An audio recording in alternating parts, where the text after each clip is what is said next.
creo que el ritmo que nosotros vivimos tan acelerado nos hace a veces vivir disociado de las necesidades que nuestro cuerpo realmente tiene, hasta que a veces el cuerpo habla cada vez con un volumen más alto y nos obliga a escucharlo. Me acaba de casar 3 meses antes. Me había empezado a faltar el aire, así que me dijeron que se me había inflamado el pulmón y que había sido por lupus. El diagnóstico me aterró. ¿Qué va a ser de mi vida? Me acabo de casar, tenía la ilusión de formar mi familia. Sin salud de nada sirve. Antes de sanar a alguien, pregúntale a qué está dispuesto a renunciar para sanarse, ¿no? Pero si en realidad tú eres el responsable de tu proceso de sanación, ya no puedes voltear y tirar dedo a alguien. O sea, quien no está haciendo la chamba eres tú. El que se sana es el paciente y se sana desde adentro. Sobre todo en enfermedades autoinmunes, como el estrés es un desencadenante brutal de estos procesos de enfermedad. Felizmente, mi lupus sigue dormido.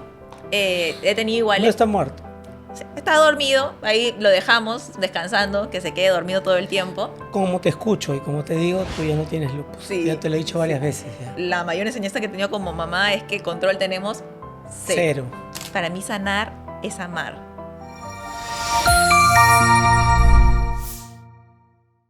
Hola Mirela, ¿cómo estás? Bienvenida, gracias por darte este espacio y este tiempo. Creo que es un regalo para mí verte y tenerte después de tiempo. Bienvenida. Gracias por la invitación. La verdad es que es la primera vez que hago este tipo de cosas, así que me encanta que me han sacado de la zona de confort y al mismo tiempo me hayan sorprendido de tener este espacio contigo. Eso.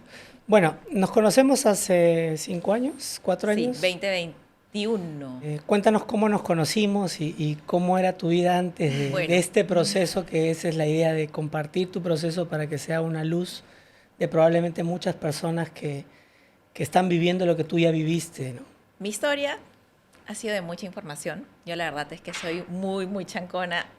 Lo sabes, cuando fui traje mi mamotreto de todas las historias clínicas que había tenido, los diagnósticos que había ido acumulando, tratando de buscar respuestas que no había encontrado en la medicina tradicional. Desde que tenía 17 me dijeron que tenía fibromialgia, porque me dolía el cuerpo, me sentía muy cansada.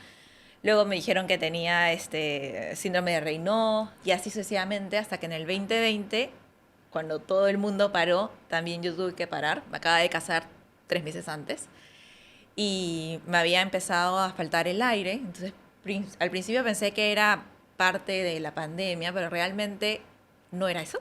Así que me dijeron que se me había inflamado el pulmón y que había sido por lupus. En realidad no le pusieron tanto el nombre y apellido, me dijeron es una enfermedad autoinmune, que lo que ha hecho es inflamarte el pulmón y creemos que es o vasculitis o lupus. El diagnóstico me aterró porque dije, ¿eso qué significa? He estafado a mi esposo, hace 3 meses me casé, me va a querer devolver a la casa de mis papás. Felizmente no, fue muy comprensivo y empecé un tratamiento que fue muy agresivo. Ahí me quiero detener un poquito en eso porque ese rótulo que los médicos solemos poner a una persona porque deja de ser Mirela y pasa a ser la paciente con lupus. En ese momento que claramente, ¿cuántos años tenías en ese momento, en el 2020? 28 por ahí. 28 y ya tenías 17 años de sentirte mal, de tener dolencias con un diagnóstico probable de fibromialgia, ¿no? Que también es otro mundo que da miedo y asusta porque el pronóstico no es muy bueno según lo convencional, y llegar a ese punto, ¿no? de tu vida donde hay un antes y un después, ¿no? que es este nombre que se le da a este conjunto de síntomas que es el lupus, ¿no? Cuando recibiste esa información en ese momento, ¿qué sentiste? ¿Qué viviste en los siguientes días? Porque no solo es ese momento, ¿no? Sí, yo fui con mi mamá, no fui sola, y para mí todo estaba bien, entonces no me esperaba que iba a recibir un diagnóstico adicional a los que ya tenía. Eso es interesante, ¿no? Y para ahí, ¿no? Cómo nos disociamos, ¿no? En base a las expectativas, a lo que queremos, a la búsqueda de estos programas de éxito y de ir con todo en la vida, y nos disociamos de que digas, ¿no? Oye, para que te diagnostiquen lupus y decías, no, todo está bien y voy a ir a que me digan que no tengo nada. Exacto. Es que creo que el ritmo que nosotros vivimos tan acelerado nos hace a veces vivir disociado de las necesidades que nuestro cuerpo realmente tiene. Entonces le decimos no son tan importantes o podemos hacerlas después, hasta que a veces el cuerpo habla cada vez con un volumen más alto y nos obliga a escucharlo. y creo que eso pasó en mi caso. Entonces fui con mi mamá y el doctor me dijo, en realidad fue muy duro, me dijo, no vas a poder respirar, vas a tener que utilizar un balón de acá a 5 años de oxígeno, te va a dar como fibrosis, y yo solo decía, ¿qué va a ser de mi vida? Me acabo de casar, tenía la ilusión de formar mi familia, tenía dudas de si eso era posible o no. Al mismo tiempo, las cuentas también, porque todo era, tienes que hacerlo ahorita, tienes que tener como este tratamiento muy fuerte y es prolongado. No sabía si es que iba a ser permanente. Al menos era lo que me estaba diciendo ese doctor en ese momento. Entonces sentí susto. Recuerdo que estaba llorando porque decía, ¿cómo voy a hacer? ¿Cómo le voy a pagar? ¿Qué va a ser de mi vida? ¿Cómo le decía a mi esposo? Ya, nos acabamos de casar y todo esto está pasando al mismo tiempo. Mis papás, la verdad, que fueron súper comprensivos, porque no llegué a la casa con mi esposo. Primero fui a la casa de mis papás. Recién habían tres meses de haber dejado de vivir con mis papás. Entonces ellos me abrazaron, me dijeron como que todo va a estar bien, en el sentido de que mejor es saberlo a no saberlo, y ahora que lo sabemos podemos tomar acciones. Yo tenía también un trabajo bastante exigente en ese momento y todos paramos al mismo tiempo. Y eso también me permitió seguir el tratamiento que tenía que seguir, ¿no? Y poder tomarlo desde el remoto, porque en ese momento, como estaba usando inmunosupresores, no podía estar en contacto con ninguna persona. Eso es importante cuando decimos de que todos tenemos miles de problemas, pero cuando el problema es de salud, desaparecen el resto de problemas, ¿no? Y uno tiene que detenerse y enfrentar este problema de salud y salir adelante para después volver a los problemas que después ya los ves que no son tan importantes, ¿no? Sí, creo que toman perspectiva, y a veces cuando uno ve de muy cerca todas las cosas, todo le parece una mancha negra, ¿no? Y a veces cuando lo tomas a distancia ya te das cuenta que tiene una forma diferente, etcétera. Yo en ese momento me sentía como la mancha negra, en donde no veía ninguna solución posible y más bien tenía mucho miedo y decía, todo lo veo negro.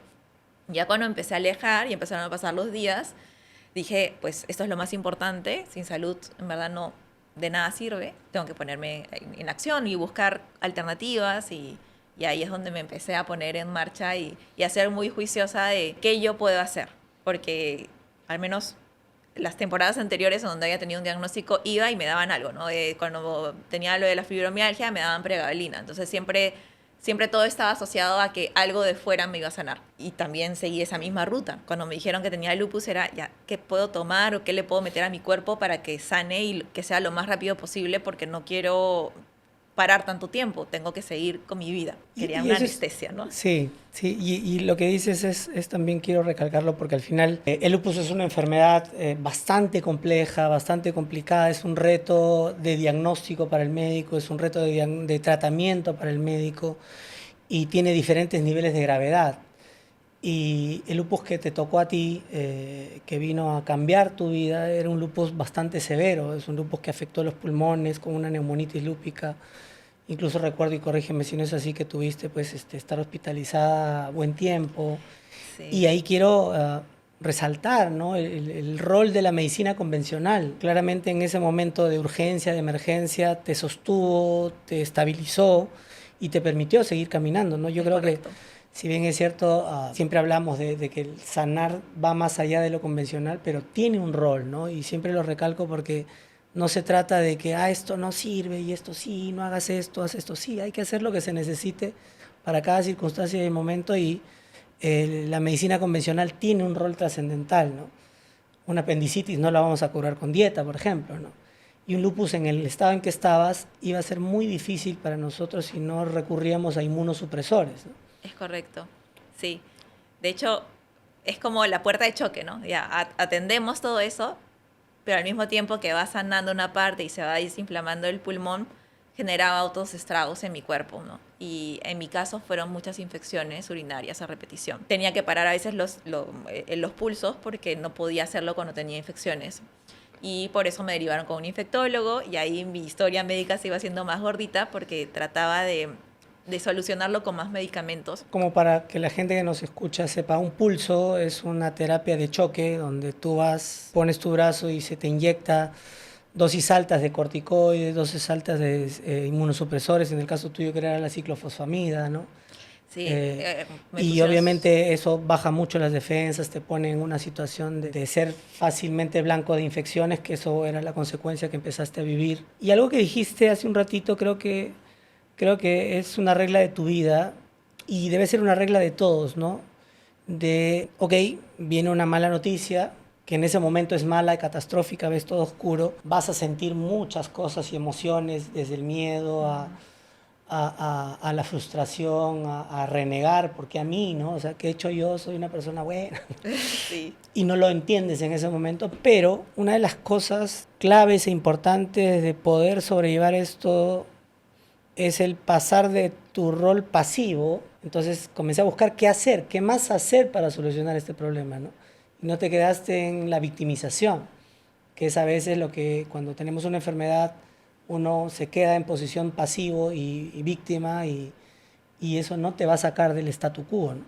Y creo que quiero resaltar en ti esa búsqueda de respuestas, de soluciones que en ese momento, una vez que pasaste la etapa oscura, comenzaste a buscar, ¿no? Entonces, Sí, síguenos gracias. contando un poquito qué más siguió de las infecciones urinarias. Hay temporadas, o sea, no puedo decir que como pasas de ese momento de tristeza, molestia y todo eso por el diagnóstico, luego como que empiezas a ver la luz y dices, ya se está solucionando, y luego infecciones urinarias, y de nuevo empieza la frustración, o sea, son cíclicas las emociones, y de nuevo no veía la luz, porque me decían, ya estás haciendo como resistencia a los antibióticos, me mandaron con infectólogos, ya decía, si no puedo tomar el antibiótico y tampoco me lo pueden poner, ¿cómo voy a sanarme? Entonces ya sentía que este círculo se estaba volviendo vicioso.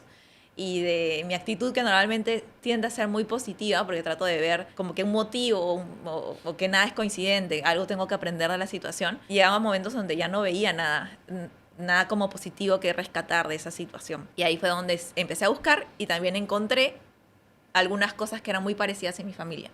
Mi tía también tiene lupus, habían bastantes temas de enfermedades autoinmunes en mi familia. Dije, nada es coincidencia, seguro por acá tampoco es coincidencia. Entonces empecé a armar mi propio árbol genealógico, aunque no tenía idea de si es que había ¿Cómo alguna llegas conexión. a ese árbol genealógico? Porque eso es una iluminación prácticamente de que una persona comience a buscar estas conexiones que hay en la familia, ¿no? Sí, creo que cuando uno no tiene respuestas, trata, aunque sea, de darle sentido a las cosas. Y mi forma de darle sentido era buscando conexiones. Y ahí fue donde empecé a escarbar y a preguntarle mucho a mi mamá, a mi abuelita, a mis tíos, y encontré varias cosas. Entonces fui anotándolo en mi cuadernito, fui haciéndole diferentes cosas, sumado a la historia clínica para que haya como la parte emocional, porque dije, de repente hay una conexión de que pasa esto y se activa algo. Entonces traté de buscar esta causa-efecto en mí y también en otras personas en mi familia. Y algunas veces eran claras y otras veces no eran claras. Entonces ya había identificado algunas cosas y había otras que de verdad que no tenía respuesta. Así que en algún momento de estar buscando o respuestas donde no encontraba, vi por Instagram que estaba El Instagram viendo... es una gran herramienta, ¿no? Sí, A sí. veces. Todavía no entro a siempre. TikTok, pero bueno, en Instagram en ese momento conecté varias personas, porque no fue solamente en Instagram. En Instagram vi un live que justo hablaba también de temas de enfermedades autoinmunes y que hablaba de la microbiota, y dije, uy, de repente yo también tengo algo en la microbiota. Y a la par, el infectólogo me dijo, mira, la verdad es que tenemos que ver qué pasa. Entonces me acuerdo que me hizo una prueba que la mandaron a España para ver qué había en mis exposiciones, y ahí también salieron un montón de parámetros que no tenía idea de cómo leerlos, y cuando iba a los gastroenterólogos me decían que era una prueba marciana y que no sabían cómo leerla.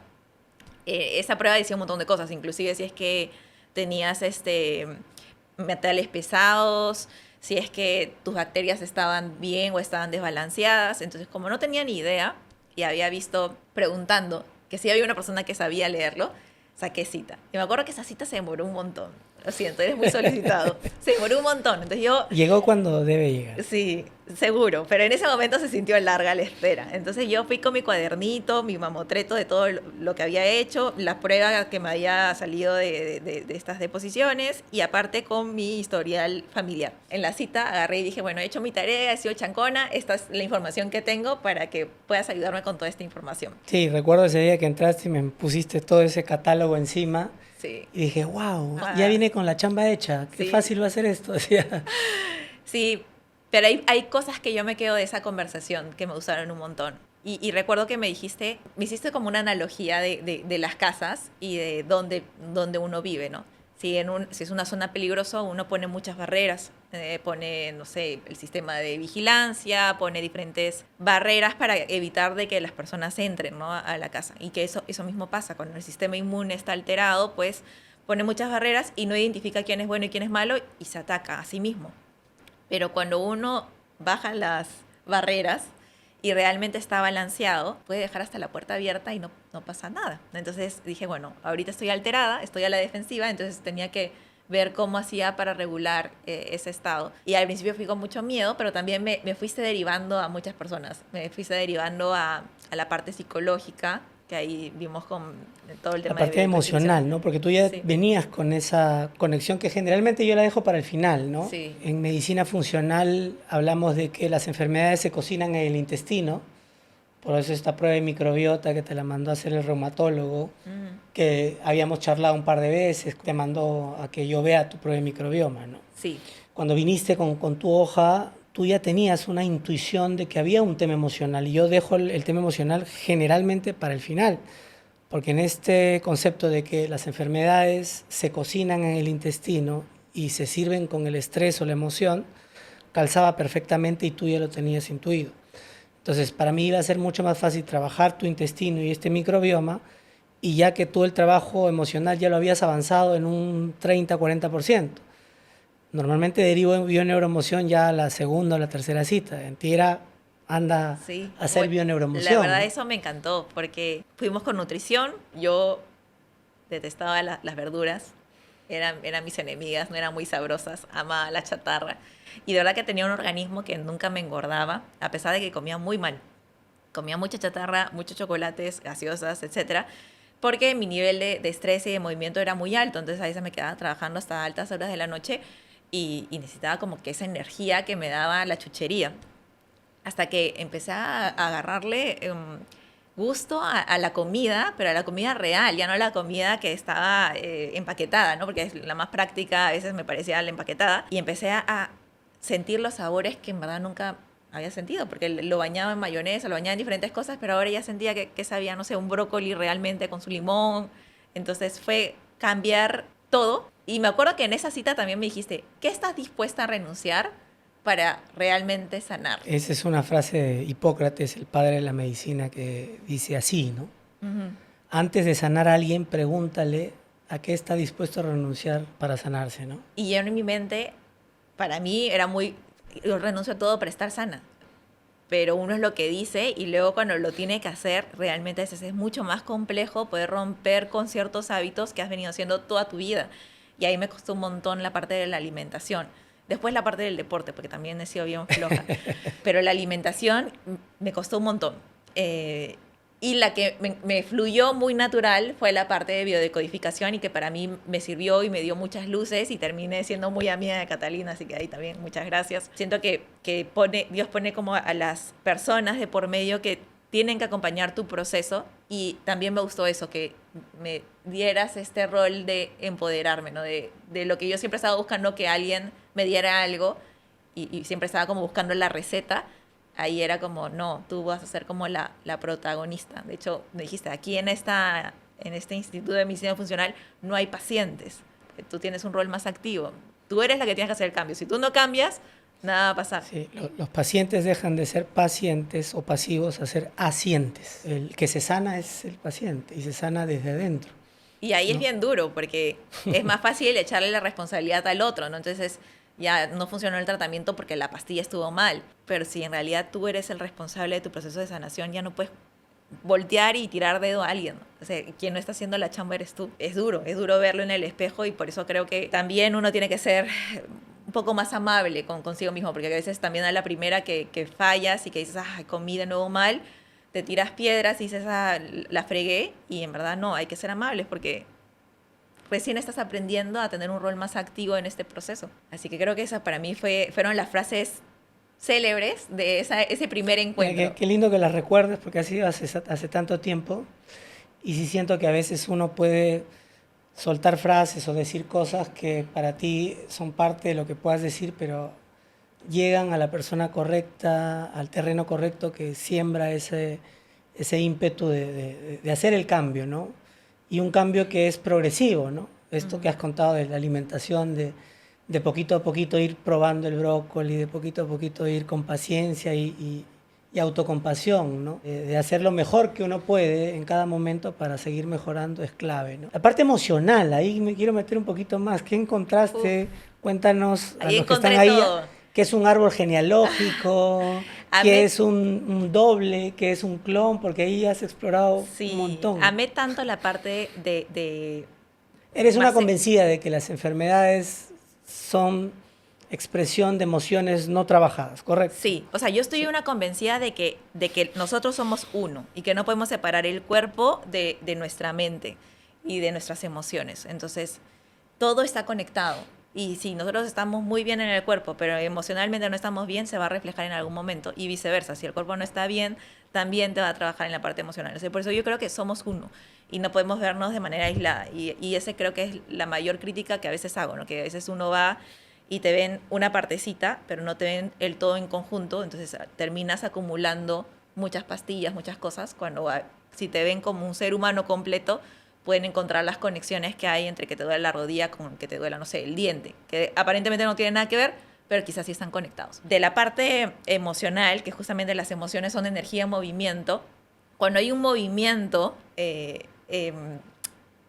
se mueven muchas cosas, ¿no? Y cuando no hay movimiento y se quedan paralizadas las emociones porque no las expresas, porque las reprimes y todo eso, se quedan en algún lugar del cuerpo, ¿no? Por ejemplo, ¿no? Si no puedes, te duele la garganta y no puedes expresar realmente qué cosa no te estás atreviendo a decir. Hay cosas que para mí hay como una conexión muy directa entre el cuerpo hay cosas muy directas. Y hay otras cosas que ya pueden ser como más trabajadas, ¿no? Emocionalmente, ¿qué eran las infecciones urinarias? Para mí, o sea, de lo que yo aprendí era a veces no marcar como el territorio, el sentirte que estaban sobrepasando tus límites y el no poder decir como, este es mi límite, que a mí personalmente me cuesta un montón. A mí me cuesta y evito normalmente el conflicto porque pienso de que si como que digo algo, la gente va a pensar de que estoy molesta con ellos y no van a querer seguir hablando. Entonces, todavía sigue un proceso. Pero la verdad es que todavía me cuesta poner un poco los límites, pero sí hay cosas que me han ido gustando un montón. En ese tema de la epigenética también, ¿no? Lo que aprendí es que así como en los genes está la expresión física del color del pelo, del color de los ojos, etcétera, está también información de todos nuestros antepasados, que es muy rica y en verdad a veces lo damos por sentado de que digo, ay, me parezco mucho a mi papá o me parezco mucho a mi mamá, pero cuando uno es consciente de eso, ya puede tomar decisiones, ¿no? Ahí es importante que la información genética no guarda solo las características físicas, sino también guarda muchas emociones que si no se ven liberadas, te la cargan a ti para que tú seas responsable de liberarlas, y si no eres tú, va a ser el siguiente que viene en la generación, ¿no? Tal cual, o sea, son emociones y en general información. Yo creo que es información, desde y conectándolo, pues lo dicen en muchos diferentes libros. Yo soy creyente, bueno, y en la Biblia también habla de eso. ¿Estudiaste mucho en todo este proceso? Mucho.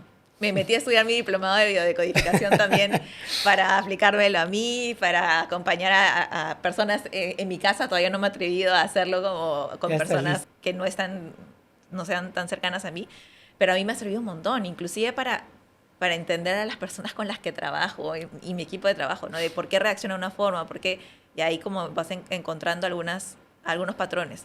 Ya luego lo he ido mezclando con otras cosas como, no sé, las heridas de la infancia y he ido mezclando con las traumas, diferentes cosas, pero es algo que a mí me encantó. O sea, el entender que todo tiene un sentido y se va conectando. Por ejemplo, tener la oportunidad de hacerle la entrevista a mi mamá de qué sintió cuando estaba embarazada de mí, que es el proyecto Sentido.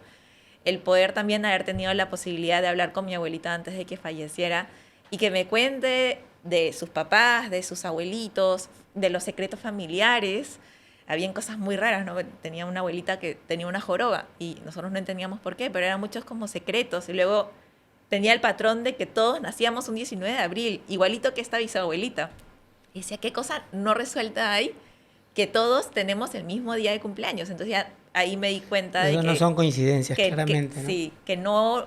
En la vida, en verdad, no hay coincidencias. solo que uno es capaz de conectarlas cuando está abierto a la posibilidad de hacerlas.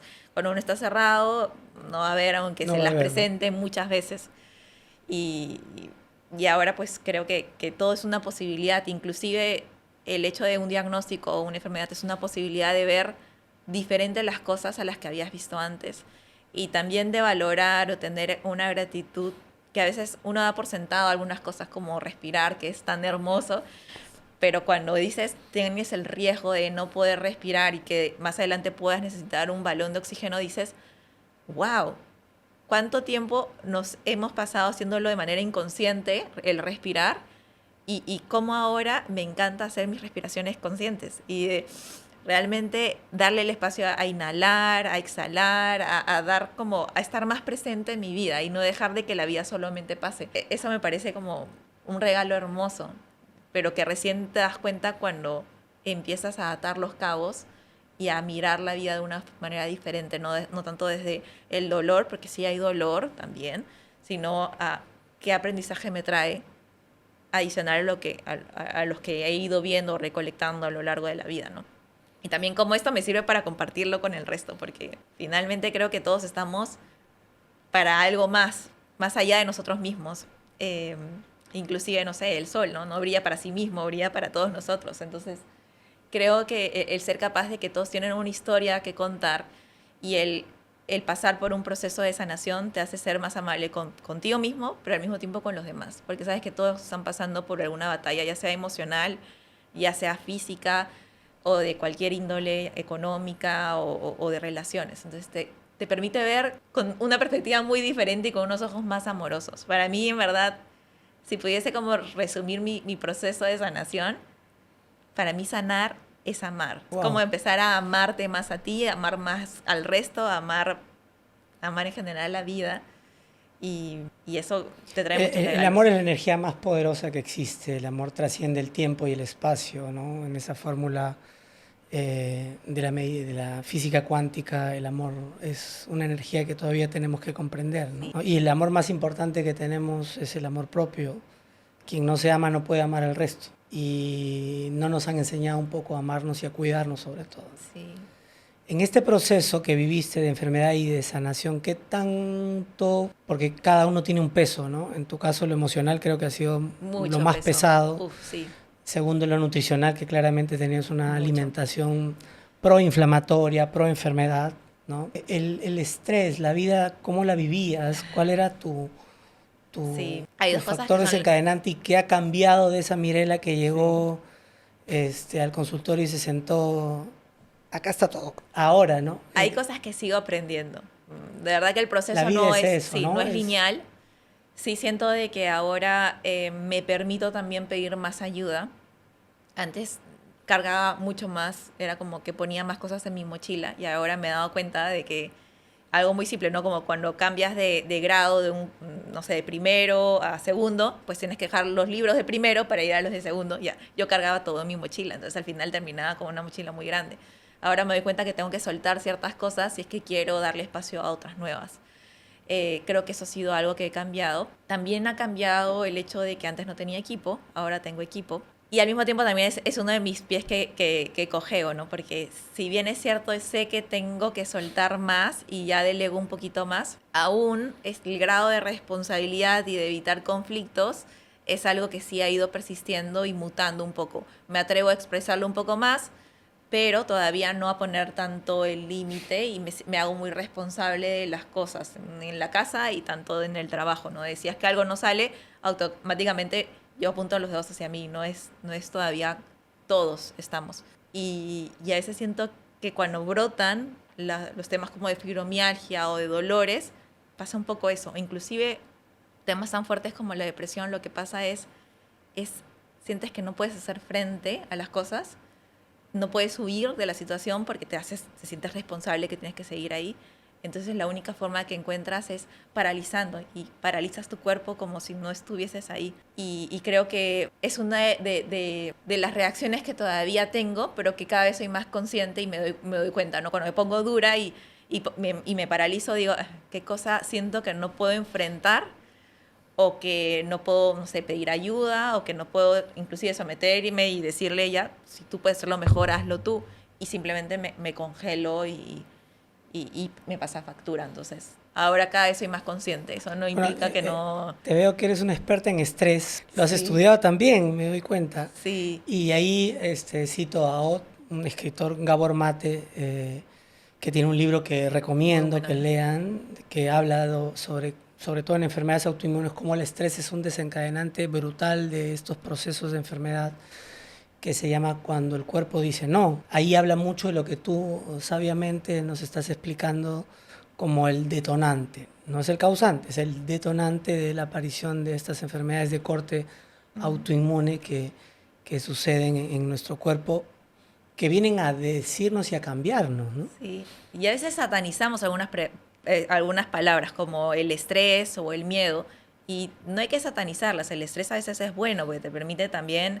reconocer y tomar alguna acción, pero el estrés prolongado, y esa es otra cosa. El ¿no? estrés hormético, el estrés bueno, el estrés que sufre una persona cuando no tiene que comer, el estrés que sufre una persona frente a una situación específica, viene a mejorarnos. Es decir, si yo tengo mañana un examen, me voy a estresar y me voy a poner más alerta, más enfocado. Exacto. Es bueno. Siempre y cuando sea como corto. El tema está que nosotros lo prolongamos mucho. Y lo prolongamos en base a nuestro pensamiento, a nuestro miedo, a nuestra angustia, a nuestra desvalorización, a nuestra sobreexigencia, básicamente pues a cosas que inventamos, ¿no? El ser humano es el único animal de la naturaleza que se inventa cosas para estresarse. Y que, bueno, nuestra mente finalmente no diferencia si es realidad o si está solo en nuestra mente. Si no pensaría que estaríamos locos, para él todo es realidad. Entonces, ¿qué es de tu lupus? Felizmente, mi lupus sigue dormido. He tenido igual... No está muerto. Está dormido, ahí lo dejamos descansando, que se quede dormido todo el tiempo. Como te escucho y como te digo, tú ya no tienes lupus. Sí, ya te lo he dicho varias veces. Ya. Sí, yo también. Todavía digo como que dormido porque a veces me da miedo hacerme la idea de que ya no está y que después, entonces digo, mejor está dormido y que se quede así, porque me da miedo, ¿no? El alegrarme tanto que después digo, ay, no, me asusta. Y me ha abierto muchas posibilidades. De hecho, el lupus, cuando me pasó, yo les decía, me acababa de casar, quería formar mi familia y pensaba que no era posible porque había visto casos en donde no se había podido. Ese momento en tu vida fue muy emocionante. Y hace un año y porque 8 normalmente, meses y hay que recalcarlo, ¿no? Las personas que sufren lupus, recibiste esa información porque es una regla del médico que cuando alguien tiene una enfermedad, pintarle toda la cancha, como se dice en criollamente, ¿no? Y pintar toda la cancha a veces lo hacemos de una manera tan terrible, ¿no? Que te decimos, oye, mire, a ti te va a pasar esto, te va a pasar esto, te va a pasar esto, te va a pasar esto. Y estamos generando un pronóstico y dentro de esos es probable que no puedas tener hijos o tengas dificultades para tener hijos, ¿no? Sí. Y claramente hay evidencia de que como médicos somos buenos haciendo diagnósticos, pero el pronóstico siempre fallamos, ¿no? Tienes a la persona que le dices, no te preocupes, no va a pasar nada y se muere el día siguiente. Tienes a la persona, no, tú tienes 3 meses y la ves después de 20 años viviendo, ¿no? Sí. Entonces sí invito a ser mucho más prudente en el pronóstico. Sí es importante dar información, pero una información no negativamente, sino, oye, pueden pasar estas cosas, pero no va a pasar, ¿no? Vayamos con esa sensación de fe y tranquilidad de que las cosas deben ir bien, ¿no? Sí. Y dentro de eso era esto, ¿no? Y Mirela, tú probablemente tengas problemas de fertilidad, ¿no? ¿Y qué pasó? Sí, me dijeron, Mirela, probablemente tienes problemas de fertilidad. Y igual como para explicar, ¿no? Como es una enfermedad autoinmune y ataca normalmente tu cuerpo, pues si hay un bebé y no lo reconoce como es algo que es algo bueno, lo va a atacar pensando de que es algo que te podría hacer daño. Entonces puede que sea inviable el embarazo. Y en mi caso, el año que salí embarazada, me habían dicho adicional que tenía como adenomiosis y un montón de cosas adicionales. Me dijeron, es súper difícil que salgas embarazada. Tómate igual estas pastillas, no sé qué, para que si eventualmente en algún momento quieras ser embarazada, estés preparado. Para mí era como, es muy poco probable. Y realmente, cuando tengan que pasar las cosas, van a pasar. a veces nos estresamos mucho con la idea de que queremos que pasen el tiempo que nosotros queremos y no pasan. Y en nuestro caso pasó, que la única vez que intentamos, pasó. Y fue muy gracioso porque en realidad ese mismo año mi hermana se casaba en España. Y acabamos de hacer como una inversión en la casa y no podíamos viajar los dos. Y yo decía, no quiero viajar sola, no quiero viajar sola. Y bueno, viajé embarazada. Y me enteré... ¡Wow! Sí, y me enteré 2 días antes del viaje. Y tenía que irme a España. Entonces iba a viajar con Mateo, con mi hijito, en la panza. Recién dos días de haberme enterado y todos los míos aparecieron. Entonces las primeras personas que se enteraron fue mi abuelita y Marco. Y yo, sí, lo y sé. le dije, no encuentro cita para el ginecólogo. En verdad ni siquiera sé si es que estoy embarazada o no. Me ha salido que sí, pero no tengo ni la prueba de sangre. No me da tiempo para ver si es que está o no está. Me da miedo si viajar o no viajar. Y me dijiste, viaja. Lo que tenga que pasar, va a pasar. Y va a pasar si estás aquí o si estás allá. Y viajé y todo maravilloso. Me quedé 2 semanas ahí y cuando regresé, uy, Dios mío, me dieron las náuseas de la vida. Regresé y de verdad que todos los doctores son buenos y como dices, quieren darte la información, ¿no? Pero me dijeron tanto los riesgos de que había un hematoma, de que era muy poco probable, un poco más y que no me alegrara, que realmente me sentía culpable de no estar contenta porque estaba más asustada que contenta. Y todo el rato miraba si es que había sangre y tuve una amenaza, entonces para mí era como mejor no me ilusiono porque si pasa, qué miedo. Hasta que pasó este sangrado y me asusté muchísimo y me acuerdo clarísimo yendo al doctor que se me caían las lágrimas y le decía, gracias, hijito o hijita, pensaba que era hijita en ese momento, gracias por elegirme como tu mamá, el tiempo que sea, así sean 2 semanas, 3 semanas, estoy muy feliz de ser tu mamá. Yo quiero que te quedes conmigo, si puedes agárrate muy, muy fuerte, porque también me han dicho que había mucha posibilidad de que sea prematuro o prematura. Y llegué a la clínica y dije, me voy a permitir sentir todo. Y si siento felicidad, me voy a permitir sentirla. ¿No? Eso, porque tanto esa era parálisis de emociones. el protegerme, no te pongas feliz porque si no te va a doler más, que finalmente decía, yo no quiero que mi hijo sienta de que no estoy feliz y que si se va en ese momento, piense que no estoy feliz. O sea, estoy feliz contigo. Entonces, oramos y todo, y gracias a Dios pasó. Fue un embarazo complicado para mí porque sí tuve muchas náuseas. Fue tremendo trabajar embarazada. Pero los últimos meses me los gocé un montón. Ya cuando ya había pasado el 6º mes, se fueron todas las náuseas, disfruté de la comida, me iba a hacer natación, sentía sus patadas, fue hermoso, hermoso, hermoso, hermoso. Hasta que, bueno, así pasó, pues, ¿no? Un Jueves Santo, me acuerdo, rompí fuente y solté la situación. Yo estaba preparada para que sea un parto natural, porque había hecho mis respiraciones, mi meditación, todo. Yo estaba preparando para que sea natural, pero al final terminó siendo cesárea, porque no llegué a dilatar. Y me di cuenta también eso, de que la mayor enseñanza que he tenido como mamá es que control tenemos cero. Cero. Ni siquiera de cuándo iba a nacer mi hijito, nada. No, ni la forma en que iba a nacer, porque yo tenía una idea. Pero al mismo tiempo me he permitido sentir el amor más grande. Es mi gran maestro. Me mira y puedo yo estar muy estresada. Esa es una de las cosas que también ha cambiado. Puedo estar muy, muy estresada, pero me mira como si fuera todo en el mundo. Y te vuelve la tierra, ¿no? Sí, y dices, la perspectiva, ¿no? Nada es tan importante. Estoy contigo. Entonces, nada es tan importante como este momento. Y ahorita estoy contigo. Así que todos los problemas que pueden haber en el trabajo, el tráfico, lo que sea, se van y lo miro y su carita y sonríe y me dice, mamá. Porque todavía no es que hable mucho y yo me derrito ahí, me quedo derretida por él. Y eso que dices es sumamente importante, ¿no? Vivir el presente, ¿no? Que esa es una cualidad que tienen todos los seres vivientes menos el ser humano, ¿no? Que está pensando en el pasado y en el futuro y se olvida del presente, ¿no? Sí. Siempre estamos buscando lo que tengo que hacer, lo que tengo que hacer, lo que tengo que hacer y nos olvidamos de lo más importante, que es simplemente ser y estar en el presente. De hecho, hay un algoritmo de la felicidad. Se me ha olvidado el nombre de quien formuló el algoritmo, pero dice así: la felicidad es la realidad menos las expectativas que le pones. Y es cierto, cuando uno espera mucho y la realidad es diferente, pues deja de ser un poco feliz. Pero cuando te enfocas en tu realidad, en tu presente, y dejas un poco de lado las expectativas que tienes, te permites ese disfrute, ese goce, ese estar aquí. Tienes al frente una persona que le acaban de diagnosticar lupus, ¿no? Y ¿qué le dirías, ¿no? ¿Qué le podrías aconsejar? Es fuerte. En verdad, es que yo soy muy cariñosa, entonces le preguntaría si puedo abrazarla.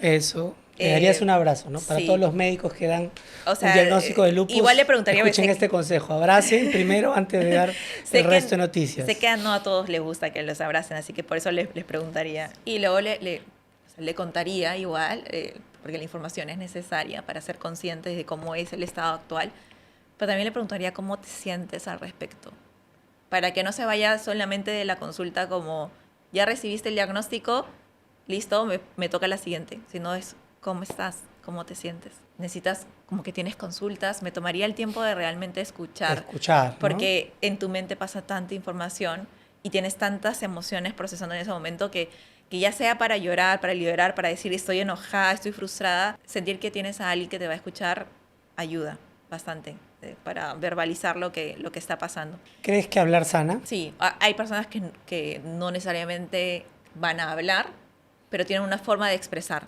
¿Y por qué crees que hablamos tan poco de nuestras emociones como sociedad? Porque muchas veces pensamos de que si lo hablamos nos volvemos vulnerables y que alguien puede usarlo en nuestra contra o nos hace ver débiles. Y en verdad creo que en verdad nos hace ser bastante valientes el poder contar cómo nos sentimos y abrir ese espacio para que otra persona también pueda abrirse a ser vulnerable y no estar en la coraza o en el caparazón a la defensiva, ¿no?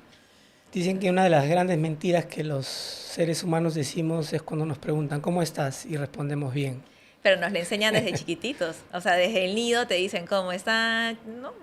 Alumnos o niños, ¿cómo están? Muy bien. O sea, no te dicen me siento triste, me siento feliz, ¿no? Claro. O sea, nos lo enseñan desde muy, muy chiquitos y es algo muy innato. Y hasta ahora yo también digo, ¿cómo estás? Muy bien. Y cuando me vuelven a repreguntar, no, en serio, ahora dime cómo estás. Ahí ya me abro, pero automáticamente muchas veces la primera palabra que me sale es bien o muy bien. ¿Y qué piensas del control? Porque no sé si alguna vez te di la receta suelta y confía. Sí, o sea, me ha dado recetas muy interesantes y muy buenas. Me ha dado la receta de ándate de viaje sin miedo, respira más, haz grounding. Creo que las recetas más divertidas que las tengo guardadas en fotos son las tuyas, definitivamente. Hasta frases creo que podían ser. Porque en verdad sí siento que a veces hay que meter un poco de humor también a la vida. La vida pero no es humor, ¿ah? Pero es que es humor, pero es un humor serio, no es un humor de chiste. Es un humor que tiene mucha ciencia. Exacto, es un humor de que la vida hay que tomarla con alegría, porque también científicamente está probado, ¿no? Que cuando uno está alegre, pues... Cuando uno sonríe... Cambia un poco... Toda la química del cuerpo. Entonces, ¿no? Generas diferentes químicos. A veces no todo es tan serio. A veces también hay que gozarnos un poquito más la vida. Uno de los aprendizajes que he tenido es que cada vez exigimos más, ¿no? Ser más productivos.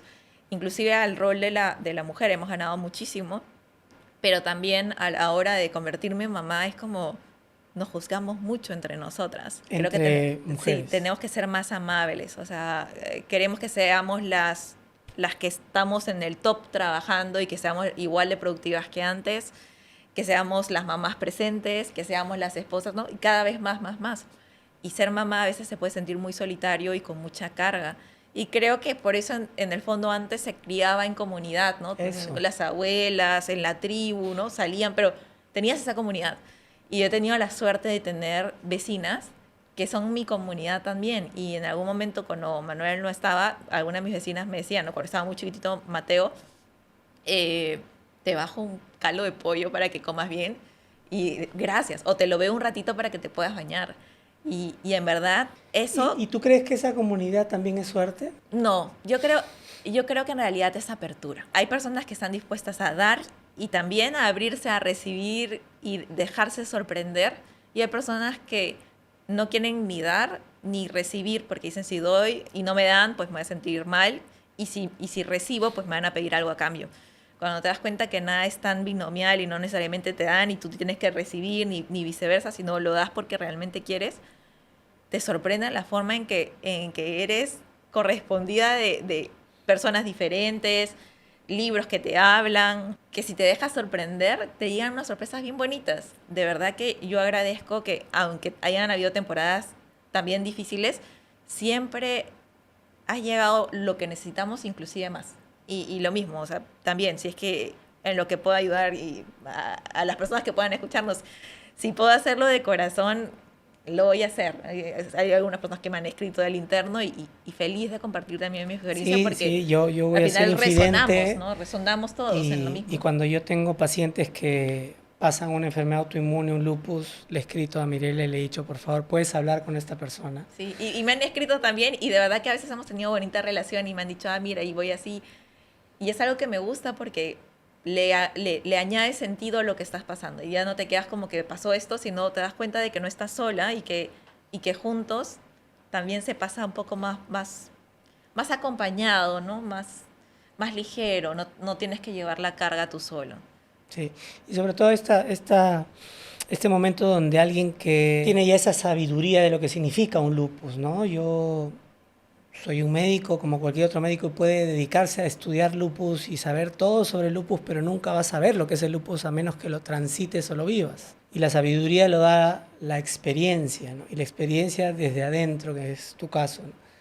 Entonces yo siempre voy a decir que los pacientes que más saben son los que han transitado esta situación. Dentro de eso quiero recalcar un poco que nosotros creamos nuestra realidad, ¿no? Y creamos nuestra realidad desde cómo vibramos, cómo sentimos, cómo pensamos y cómo damos, ¿no? Porque eso se llama generosidad. Dar algo sin buscar nada a cambio va a hacer de que esa persona se transforme y lo que le diste te lo devuelva de la misma manera o más, ¿no? Y yo creo que eso es lo que estás tú generando en esa comunidad y a eso iba mi pregunta, que no es que tengas suerte de que tus vecinos sean tu comunidad, sino que estás vibrando y estás haciendo un cambio, ¿no? Hay personas vitamina, hay personas luz, hay personas que vienen a este mundo a ayudarnos a crecer y a ser mejores personas y yo creo que tú eres una A dar un de poquito ellas. más de amor. Y también... Eso, enseñar a amar, ¿no? Enseñar a abrazar, que eso es lo que nos hace mucha falta en este mundo, ¿no? De verdad me he quedado sorprendido de conversar contigo después de tanto tiempo y ver en la persona que te has convertido. Quiero agradecer a tu lupus porque te transformó totalmente, ¿no? No sé si tú sientes lo mismo, que cuando uno entiende el para qué y no el por qué, pasan estas cosas, ¿no? Ahora, ¿podrías responder esa pregunta, ¿para qué te vino el lupus? Que en verdad solo se me viene la palabra amor. Amor y coherencia. Para mí el lupus, ya en la parte de biodecodificación, significa que estás viviendo una contradicción. En tu mismo cuerpo es como que quiere cuidarse y al mismo tiempo se daña. Y lo mismo me pasa a mí, a cuestionarme qué es lo que quiero. Y hasta ahora me pregunto, porque no estoy tan segura qué es lo que quiero. Y a veces vivimos como que en piloto automático y no nos preguntamos si realmente es lo que queremos hacer o no. Entonces, el lupus lo que a mí me trajo es, mira tus incoherencias, trata de ser cada vez más auténtica y fiel a quien eres. Y eso significa de que si eres amor, sé amor. A veces pensamos de que eso nos hace débiles, pero al menos yo trabajo en un mundo corporativo donde a veces te piden que seas un poco más dura. En mi experiencia he podido lograr mucho más cuando he sido más amorosa. Y cuando he sido más a la defensiva de tienes que hacer esto, no me ha ido tan bien, porque no soy yo. Y veo que mi cuerpo se pone más duro, veo que mi cuerpo no está en su forma. Entonces, el lupus me está enseñando a ser más, a amarme más como soy yo. Eso, qué bonito. Bueno, quiero agradecerte por haber estado acá con nosotros y compartirnos tu experiencia, por enseñarme sobre lupus. Creo que tú has sido uno de los casos primeros de ver esta sanación, ¿no? Exitosa, no por lo que yo hice, sino por lo que tú hiciste, ¿no? Sanaste desde adentro y no solo te sanaste a ti, sino sanaste a tus ancestros. Creo que en ti confluyó mucha carga energética, emocional que liberaste y es por hoy que te puedo decir que ya no tienes lupus. Hazle una carta al lupus, agradécele y despídete de él. Tengo que soltarlo. Este es un año de cierre, así que hay que soltarlo, sí. Sí, no, yo también agradecerte porque así como he agradecido a mi comunidad de vecinas que me han dado mucho cariño en este tiempo de ser mamá, yo agradezco que me hayas acompañado en este proceso y que me hayas también ayudado a conectar con las personas que necesitaba para poder transitar este proceso de sanación.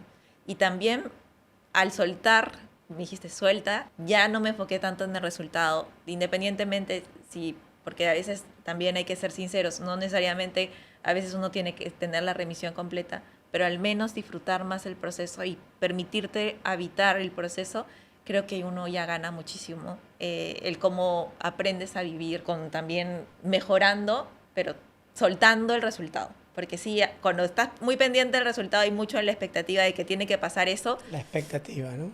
Dejas de estar presente y me has enseñado a estar presente y eso tengo que agradecer. Y agradecer de que también seas parte de mi vida. Yo veo a los pequeños milagros que tengo y que pueda tener la posibilidad de tener familia. Y de verdad, de corazón, siento que también lo hiciste posible. Así que gracias. Gracias por eso. Gracias por estar acá.